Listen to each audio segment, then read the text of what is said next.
Hello and welcome back to the show. I am super excited to have a returning guest once again on our podcast. And I'm super excited about this guest because she is a friend of the podcast, a friend of mine, and she is able to offer a lot of value, especially here for everybody who is watching or listening, because as we all know, we're heading into a shifting market here in 2023, especially if you are in the real estate business.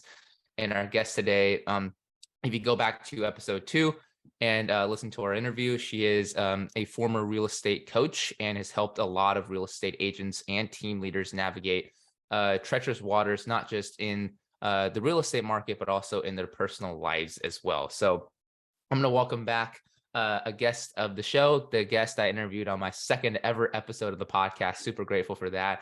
But real estate coach, life coach, and heart-centered coach, Kacy Singh. Welcome back, Kacy. Thanks, Kobe. It's like a blast from the past. And I was thinking this morning of wow, so much has changed in my life, in your life, in the world since our last episode. So thank you so much for having me back here. I'm excited for this conversation. Oh yeah, for sure. I think one of the things about having amazing guests on the podcast is that I can have them back on and be sure that they're going to provide a tremendous amount of value. So Fresh that's content. right, fresh content from a fresh perspective. But yeah, I mean, let's just dig right into it. So there's been a lot of change, right?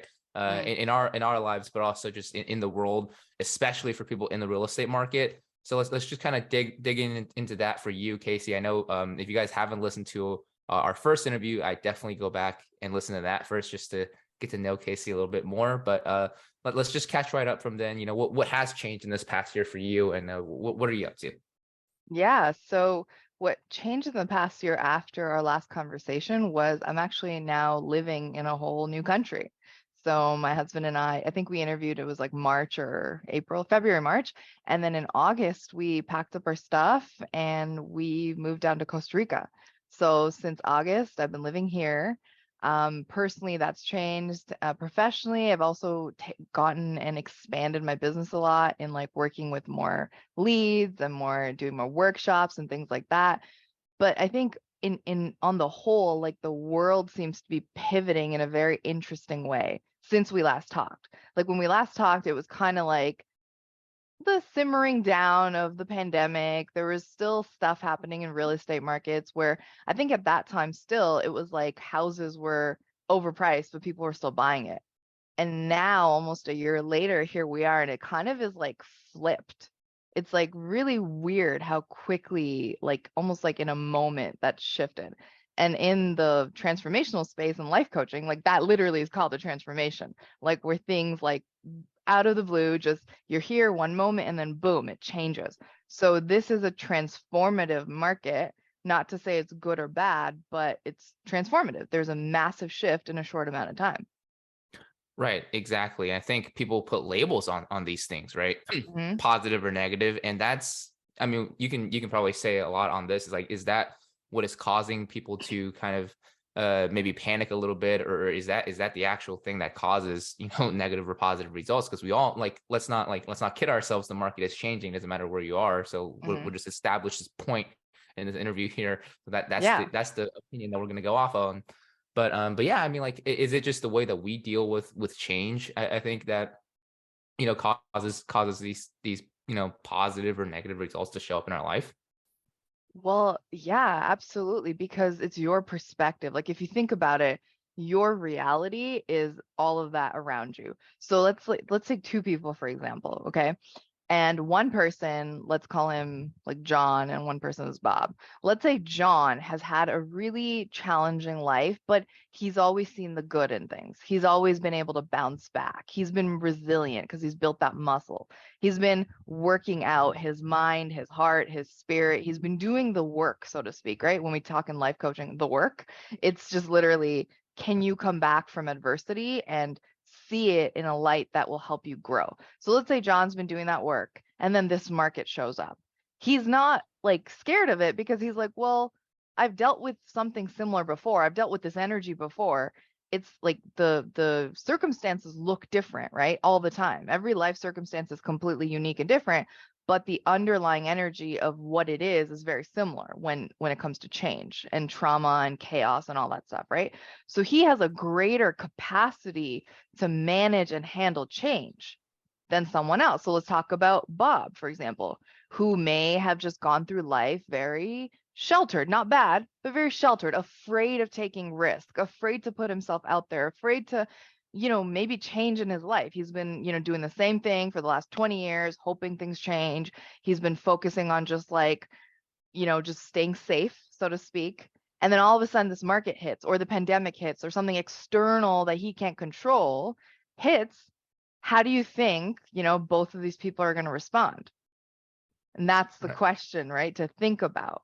And it's not bad whether you're John or Bob or whatever. It's not wrong. It's just, is there an awareness that, hey, I may not have strengthened that muscle yet of adversity, but I can start now. Right. Yeah, you have to start somewhere. So that's one of the things. And let's just take a moment and like think about this for a second, right? Mm-hmm. So we just came off of like a massive shift, a massive change in 2020, right? Everybody just did. And that's, that wasn't industry specific. So I think a lot of people coming into 2023 in the real estate market, I would say like, don't sell yourself short, because you already went through a big change not too long ago. And this is just like, maybe you didn't deal with that the right way, but don't let that affect you and how you're going to deal with this shifting market or this changing environment. Because I think even if, you didn't deal with 2020 correctly, maybe emotionally there was, something that wasn't right, or you just didn't show up the way you were supposed to show up, this is an opportunity, right? Like this is the second chance that we all want. And this is the perfect second chance, right? For you to go on. Just to jump in there really quick, because I want to catch something that you said that I think I want to highlight. So you said maybe if you didn't deal with it correctly. So that even in and of itself is a judgment in a sense, not a good or bad, but it's like correct, right, or wrong.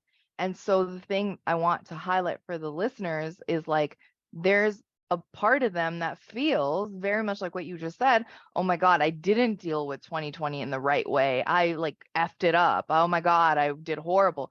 But what I want to highlight and maybe pivot that perspective is you did exactly what you were meant to do. You literally were exactly where you were meant to be to learn what you needed to learn, and you did the things, and now you're here. So if we look back in hindsight and try to judge our actions or judge ourselves for what we did or didn't do, it's kind of like it's a rabbit hole that doesn't really take you anywhere. But if you're able to say to yourself, you know what, at least I showed up. Yeah, I may have fallen into the hole every freaking day, but I showed up. Maybe it wasn't the results I wanted, but I showed up. And that's all literally exactly what you're saying is you can't keep living in that past. You have to just be present and say, are you going to keep showing up, even if you didn't show up the way you wanted to before? Right, exactly. And I mean, like, if you made it here and you're still in, let's just real estate, for example, if you're still in real estate, you're still standing. Right. Like you didn't like, you're good, right? You probably, you're top 20% if you look at like statistics of agents who drop out of the industry within the first 2 or 3 years. So if you survive that, yeah, like you're still standing, you're still moving forward, and you haven't given up. So take that as a win, and take all the lessons that you did learn from the past that you had to deal with, and then just apply it into the future. And that's what's happening now. So I would embrace 2023 as an opportunity, right? An opportunity for yourself, but also for your business to improve. Yeah, exactly. And I want to share a little bit about something that's deeper. So like 2023 is a year. Yes, there's a lot happening, but numerologically, it's the year 7. So 2 + 2 + 3 is 7. So I've been like really recently diving into numerology and the Chinese zodiac and all this stuff, because it's not that it's going to it's not going to like make or break your year knowing this stuff, but it's like kind of like really cool to understand so you can kind of be in the rhythm of that flow just as an underlying energy. Because on the top, like let's say it's an iceberg, at the top of the iceberg all you see is changing markets, pandemic, it's like crazy, there's all this external stuff. But under the surface of the water, when we go deeper, there is your connection to yourself, how you talk to yourself, meditation, all of these inner works. And when we look at the world around us and we think about energy and how the matrix essentially is coded and how all of this stuff like fits together, numbers, the energy of the year, the signs, all this stuff merges. So just to just really quick talk about that is like 2023, the year 7 is all about learning, is all about strategy, is all about how can I learn and really embody and integrate the things that I haven't learned up until now? Or how can I learn new things? So you're going to see this year, right? And we'll look back at this podcast a year from now, and we're going to see that a lot of new communities online, more so than ever, teaching and learning communities. A lot of people are going to go through something called a dark night of the soul, where they're going to have to face the things that they haven't faced before. So these circumstances that are external, like the changing markets and real estate and all that stuff, that's just another circumstance that is invoking a change within. It's like pandemic, death, this, that, all of these things are like outside of us, but it's how do we take that, use it as an opportunity, as you said, to go deeper within ourselves and leverage and understand how this can help us be more powerful, be more better, right? And in Chinese zodiac, which actually the new year starts this Sunday in a couple days, it's the year of the cat or the rabbit. And that is very much about strategy. If you think about cats, right? They strategize. They're very like slow moving, but they have their eyes on the target. So if you can like understand, okay, I'm in a 7 year, it's the year of the cat, there's a lot of shit going on. How can I be strategic? How can I learn? How can I go inwards? I promise that your year is going to be 10 times better than these last 2 years if you can expand while the whole world is contracting. Right. That's very well said. I think if people take that perspective into any change, right? Any change in our lives is, how can you be more strategic? How can you learn, right? And then how can you take that and apply it? Then that's the right attitude. How can you look inside of yourself, right? So these are very practical tips, and I think you guys, should be taking notes if you guys are watching this or listening to this. But yeah, no, I think that's really well said, because what people don't think about when it comes to outside change or environmental change is that they themselves can not necessarily be beyond that, but you can definitely take control of it, right? You don't have to let the outside environment take control of yourself. In fact, it's always the other way around. You can be in a very good surrounding environment, but if your energy or if your attitude is very negative and not in tone or not in tune with what's around you, then you're still going to be not feeling well. So it doesn't matter what the environment is around you. It's how you deal with it and what your attitude towards it is, right? Exactly. That quote, I forget who said it, but it's like life is not happening to you, it's happening for you. Yes, exactly. Yes, I've heard that quote as well. I think that's perfect, right? And you want to take that mentality and that attitude towards it. And I like what you said about recognizing that this is the year of learning and this is the year of, because it's Tony Robbins talks about patterns, right? And recognizing patterns. And this is, if you can recognize and anticipate this pattern, you're not going to be hoping for something else. And I think a lot of our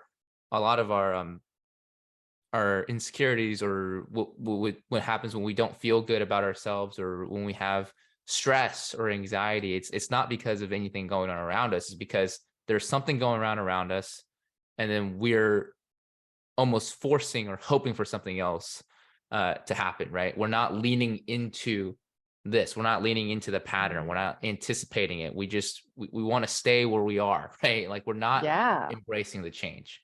Exactly. And I'm going to say something controversial that people may hate me or love me, and that's totally cool. I want to be here and give real value and be authentic so people can really like get moving on what they want, right?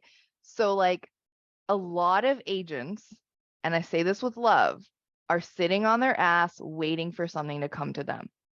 Agents or people, it doesn't matter, right? We're talking about agents in this case, but I have seen it to be completely transparent. I've worked with tons of teams and agents and have given them leads, and I'm like, here's the business, and they're just not taking action because there's a fear or a failure or there's something internal happening, right?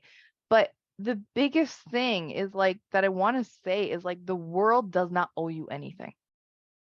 The world owes you nothing. So you cannot sit there and say, oh my God, poor me. This year, the markets are changing. It's shit. I'm just going to sit here and pray and hope that something's going to change and business is going to come to me.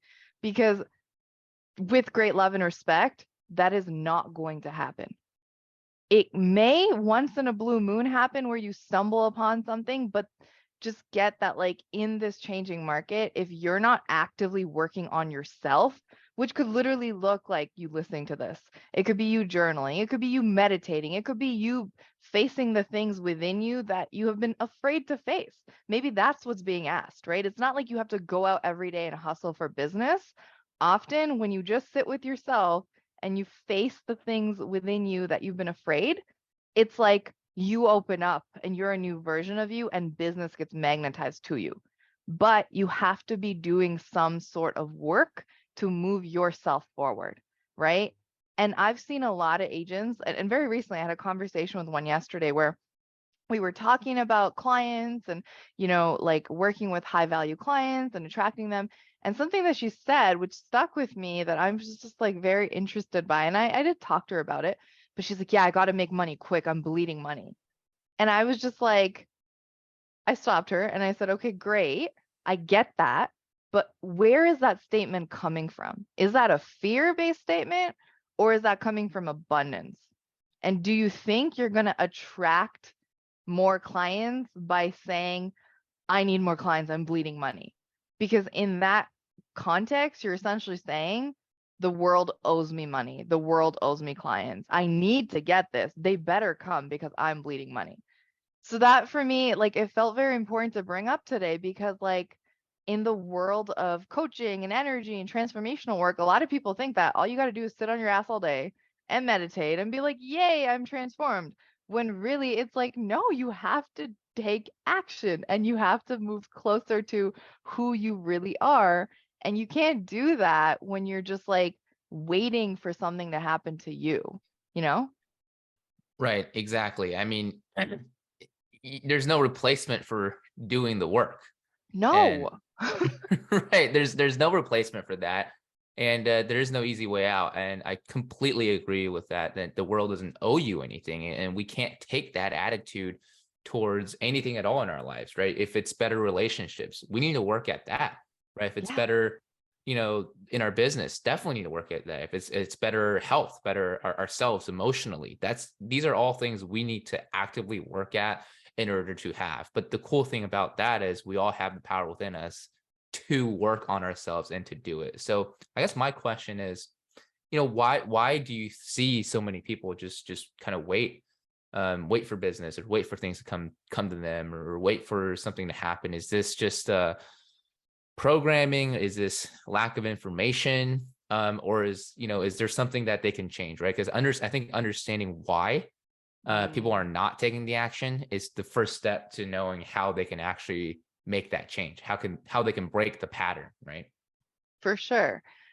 Just like another analogy, right? Like in the world of real estate. So there's a lot of men in real estate and there's a lot of women in real estate. And it's just from what I've seen and my personal experience of coaching the two people and different kinds of people, it's like they have different ways that they take action and different ways that feel aligned to them.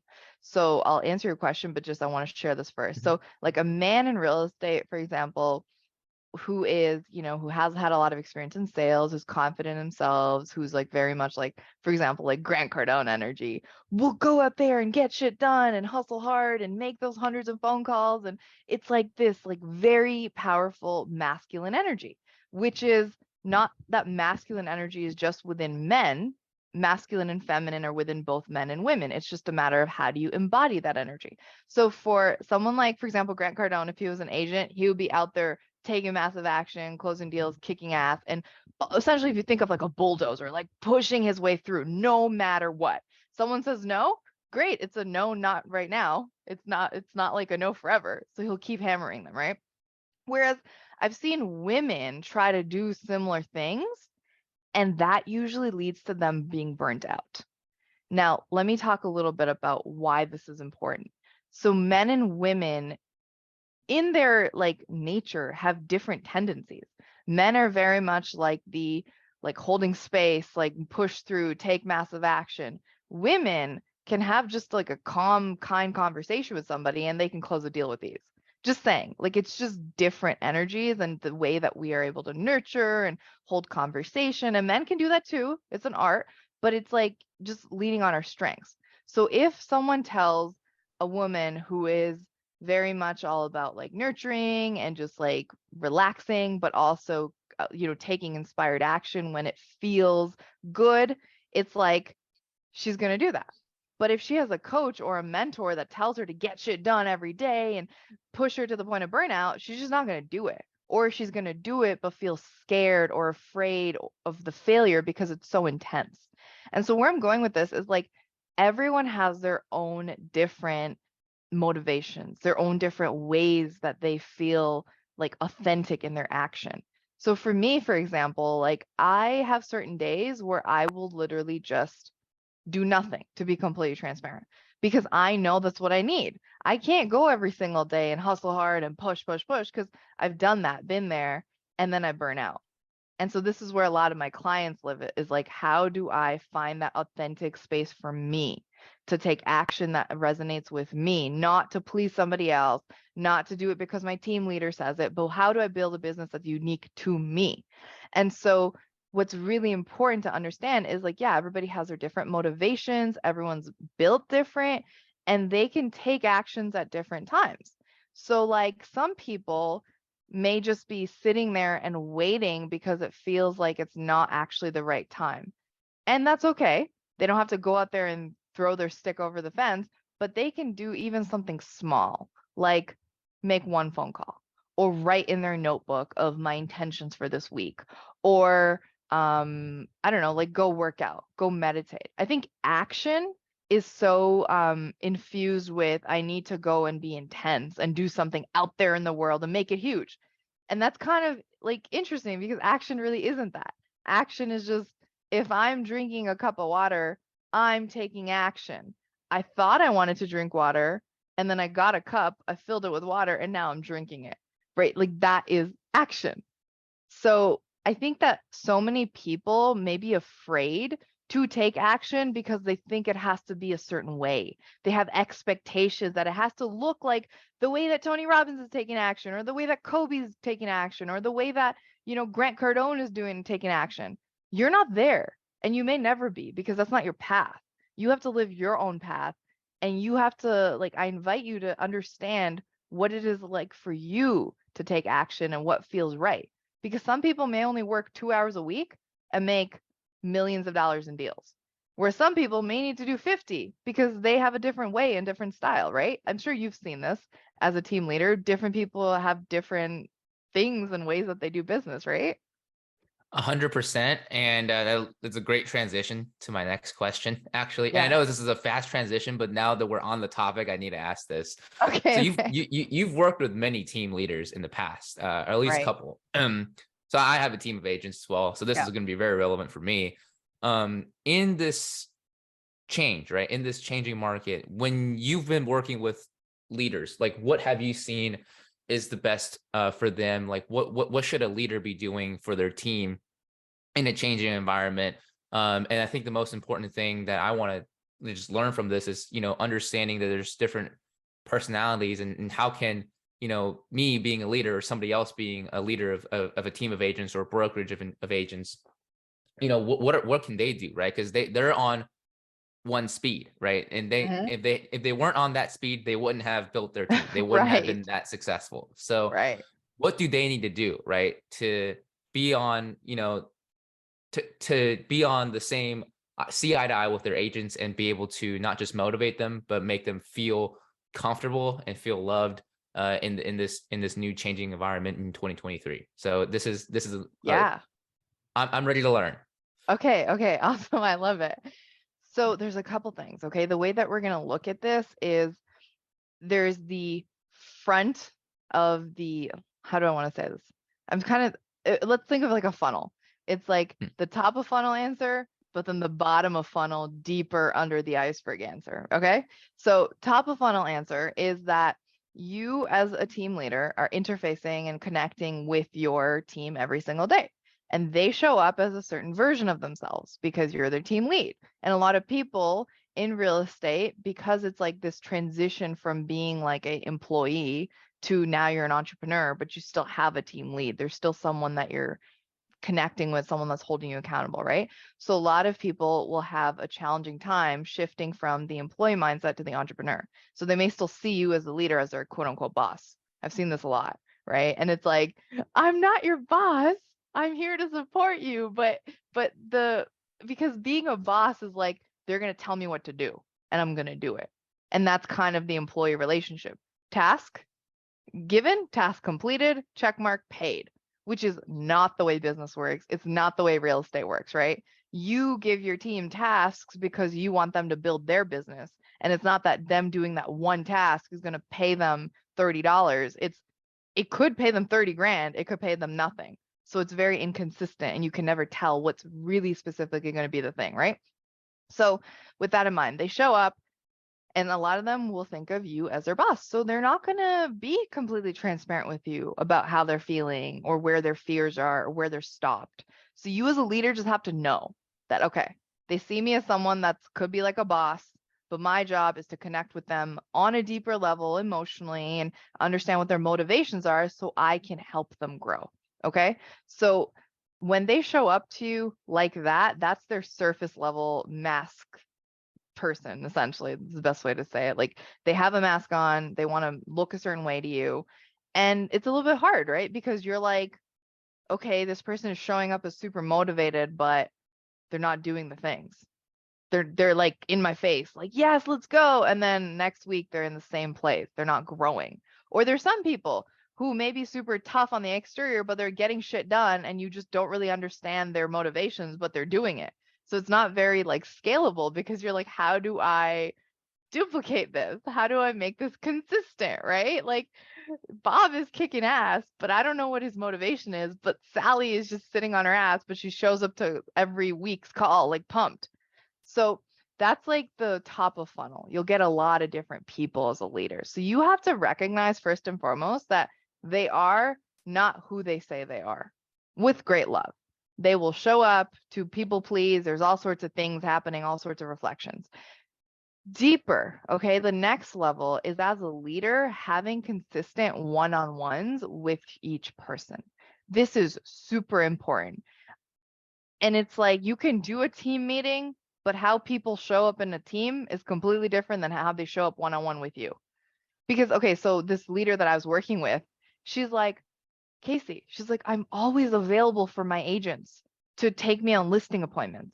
She's like, but none of them have called me once because they feel like they're going to bother me because they think I'm so busy. But my whole job is I'm here to serve them, but they're not asking me questions because they think they're going to waste my time or they think that they're going to look stupid or I'm going to think less of them. So there's this whole looking good factor going on. And I say this in the realm of real estate, but it's really human beings, right? It's like we're all humans, regardless of what role we portray. So as a leader, it's super important to recognize that how someone interacts with you in your initial interview, in the team, in even like weekly meetings and stuff like that is maybe not how they're actually feeling. So to not take that as like that's how they are. So what you can do is, like I said, like meet with them weekly, some sort of schedule, whether it's a 30-minute check-in or something like that, where they know, hey, I'm here to support you. And slowly but surely, it's important for you to build trust with them and rapport because they want to know that they can count on you if shit hits the fan for them. Very, very important. They want to know that this relationship is not just surface level. This relationship is not just, oh, when I bring in my metrics, then they'll, reward me or they'll be on my team. But when I'm failing, then they're going to treat me like shit. Because that's very much an employee mindset, right? It's like you do well at the job, yay, congrats. And you don't, it's what's wrong with you? You're a failure. And this goes back to childhood and childhood traumas and all that stuff, right? So it's like, You want to build rapport and authenticity where you as a leader show up and they know that no matter fucking what, you're going to be there for them unconditionally. You're going to hold them accountable. You're going to kick their ass when it's needed, but that it's all coming from a place of love and desire for them to grow. Does that resonate so far, what I'm saying? Yes, 100%. Okay, what are you getting out of it? Because I want to go deeper, but I want to first check in to see if the message is coming clear. Oh yeah, it's completely coming clear, and it's just something that I've been working on just in the past month, Right. right? So that I've been able to very intensely work on this section of it, which is digging into the emotional needs of Mm-hmm. people, digging into the emotional needs of your partners. And for an individual agent, this could be, with a client, right? So I want to Right. make sure this is relevant for everybody, because it is. And it's not just the surface level relationship, which I have been, doing in the past, right? So I think Right. as a leader, this is the time, right? It's time to step up and to really show your agents that they can depend and trust on and trust you, depend on you, because this is tough, right? The toughest times show the strongest people. So this Yeah. is this is the time to step up. But yeah, no, this And is perfect. yeah, and the thing is, Kobe, is that you as a leader would not have the emotional capacity to hold space for your team in this regard if you had not been doing the inner work. That's super important to remember. Is like there's going to be a lot of people listening to this that some of them can relate. Like, wow, I have been doing the inner work. And yes, I can do this for my team. Or some people are going to be like, well, how do I do that? How do I do the inner work? Am I ready to care for these people as my own? Am I ready to support them? And that's an authentic question you need to ask yourself. Like with one of my clients, we built her a team of 10 within, a year because it took a year for her to move through her own spaces, her own vulnerabilities, her own stand of what was important to her. And then after a year, it was like, okay, great. Like I'm ready. And within like within a couple weeks, her team exploded because she was energetically ready, emotionally capable, and she had the emotional intelligence to know how to support other humans. Like it wasn't just about her anymore, right? So it takes like courage and it takes consistency, but it also takes working on yourself. So then you can be that representation and that like leader of courage for your people, right? Because they're not going to follow you based on what you say or based on like who you say you are.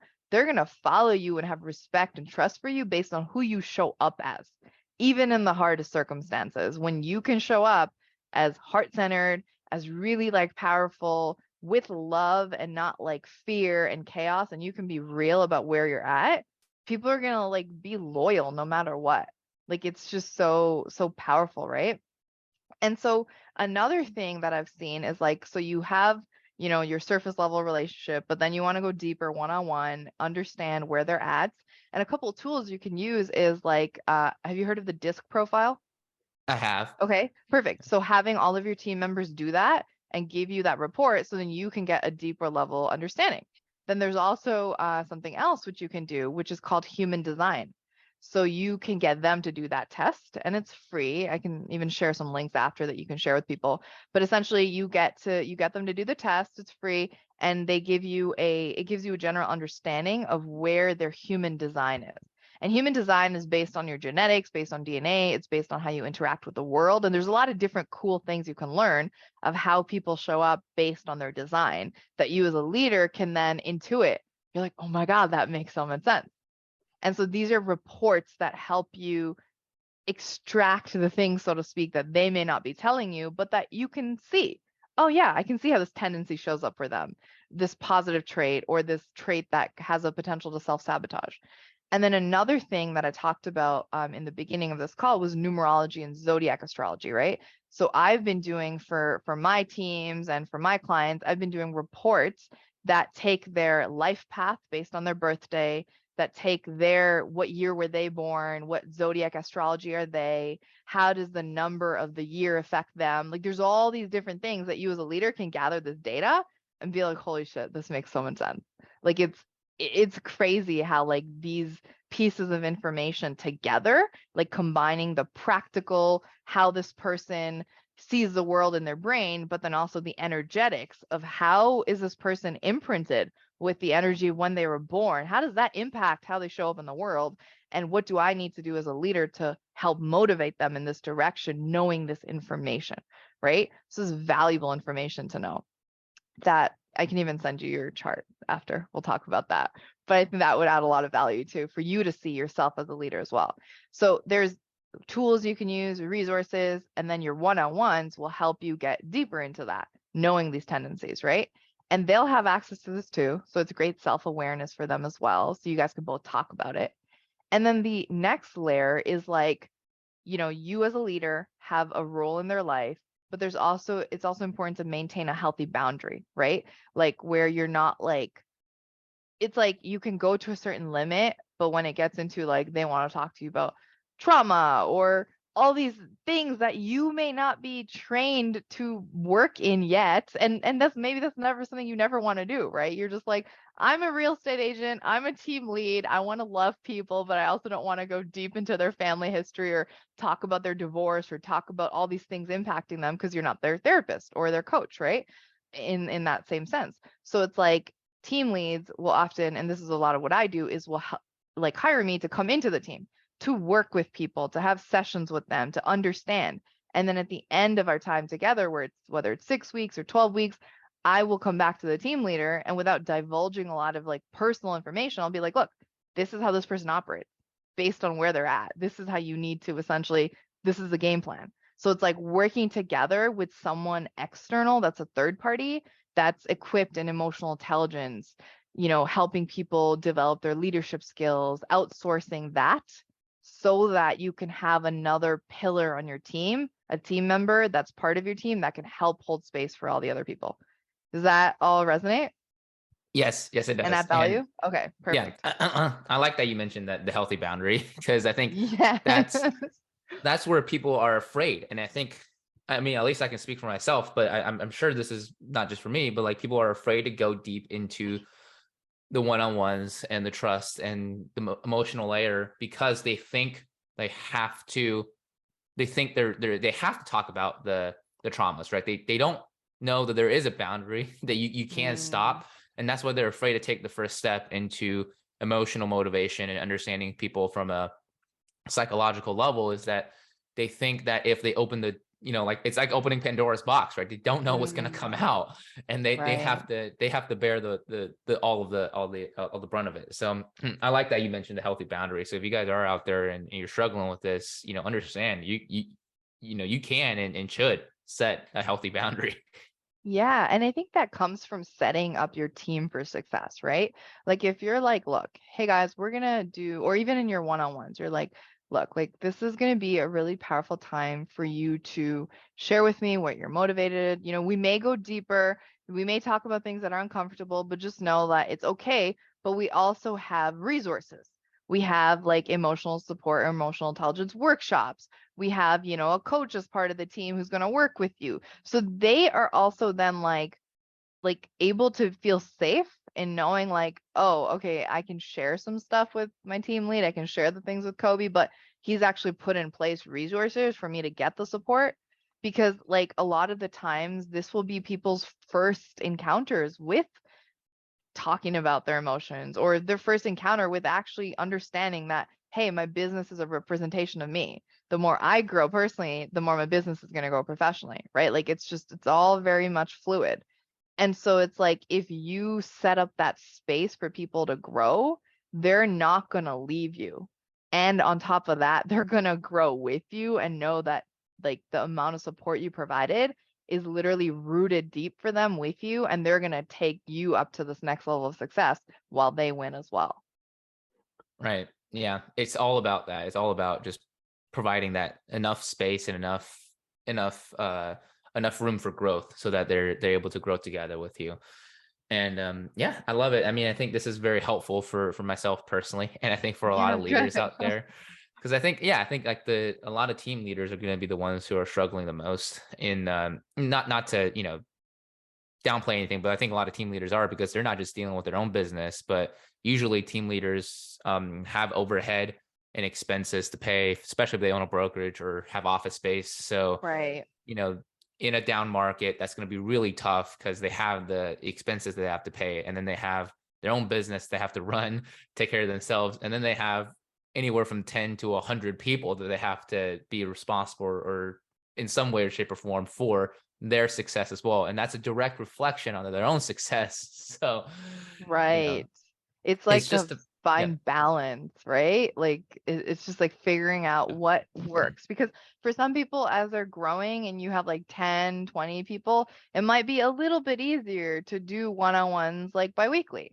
But then for other people, it's like they only have 3 people and it's easier to do it weekly.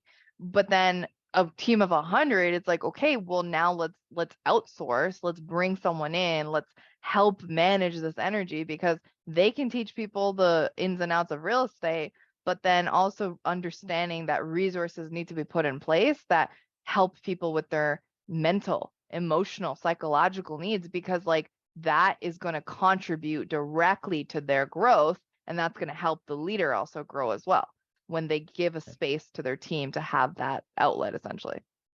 right. Yeah, 100%. And just I think it's going to be a very valuable question for I think a lot of our listeners, whether if you are an individual agent or if you have a team or not.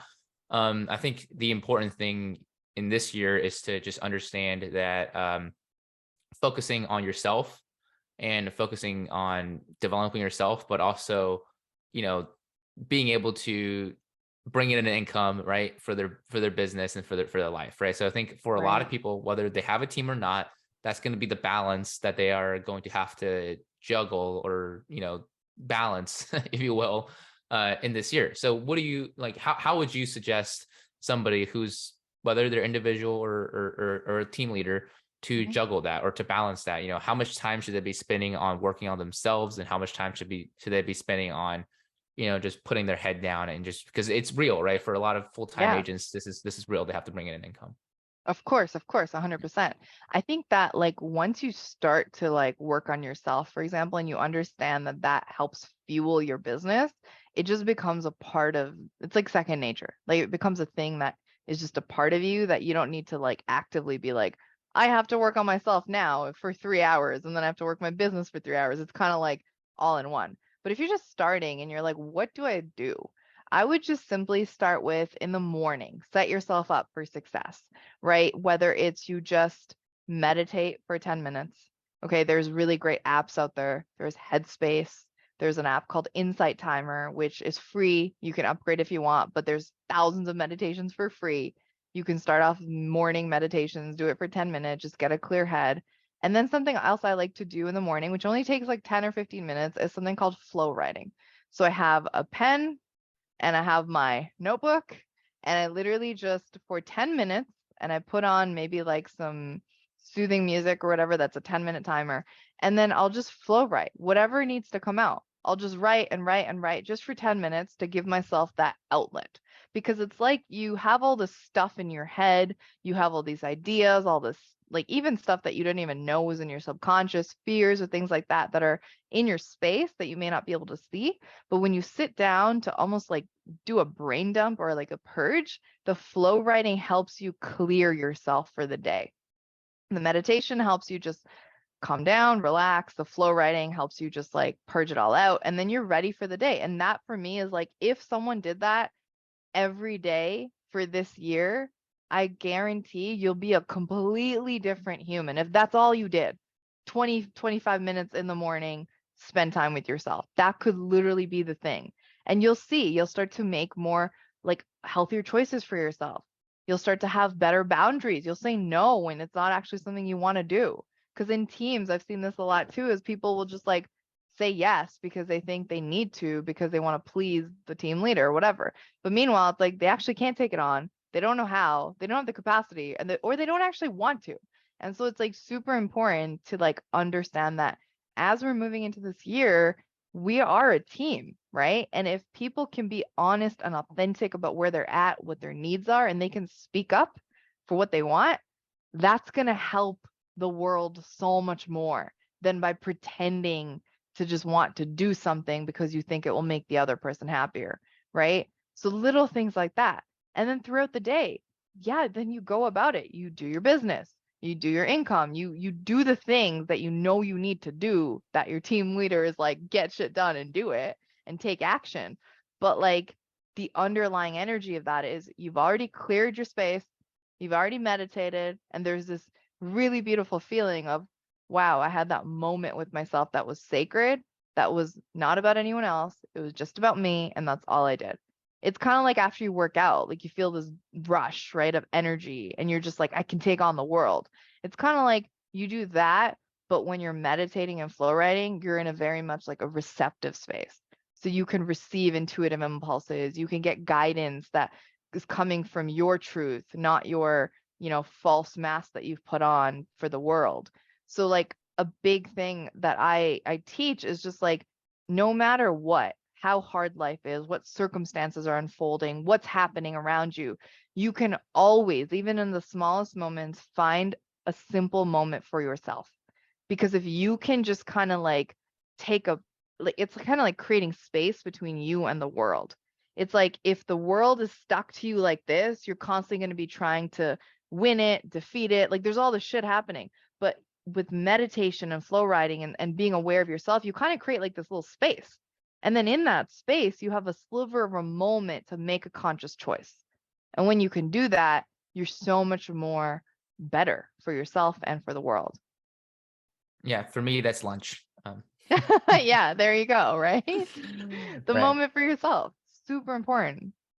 Yeah. And then again, like it doesn't have to be something huge, right? Just No. 10, 15, 25 minutes in the morning. And then that's very powerful, very grounding, especially in a tough time like this. So, well, I want, out of respect for everybody's time and yours, of course, Kacy, I want to thank you again for being on the show again and sharing Yeah. your knowledge with us. And I mean, it's definitely a lot of valuable stuff. And I think people are going to learn a lot from this interview, just like they did from the first interview. So you guys haven't listened to that yet, make sure to go on the link below in the description and check that out. But before we let you go here, what are some good ways that people can reach out to you? They've liked what you said. They want to reach out. They want to learn more about how you can help them this year or sometime in the future. Yeah, absolutely. So they can go to my website, which is coachkacy.com. I've also written a book, so they can get that. It's at tuneintoyourheart.com. And it's all about helping entrepreneurs, and real estate agents are entrepreneurs. So helping entrepreneurs move from their head to their heart and how to make practical decisions that actually authentically align with you. And in the book, I also share a lot of my own personal journey, a lot of my personal stories of how that kind of showed up in my life. And some of it was really shitty, to be honest, like really intense. We've talked about it, super chaotic, but I do talk about it in the book and share how even through the most challenging circumstances, you can practically move into your heart and act out of, abundance and not fear. So that's super important. So yeah, they can find me on my website. They can get my book, tuneintoyourheart.com. I'm also really active on Facebook at Kacy Singh, so they can find me there. But I'm sure you'll also link to these in the podcast, right? So they can click on those links too. For everyone else but you, Kacy. Yeah, no, yeah, yeah, Yeah, yeah. just not me. No, yeah, no, I'm gonna link all of that in the Perfect. description down below, and also the human design test. I'm gonna link Yes, that. I'll send that as well to you. I have some good resources for that. Yeah. Good. But yeah, so if you guys like what you hear today, make sure to go check out Kacy's new book. I didn't even know you were an author, so check out Kacy's new book and Oh follow yeah, a her lot on. has changed in the last year. I've become an author too. There you go. Right.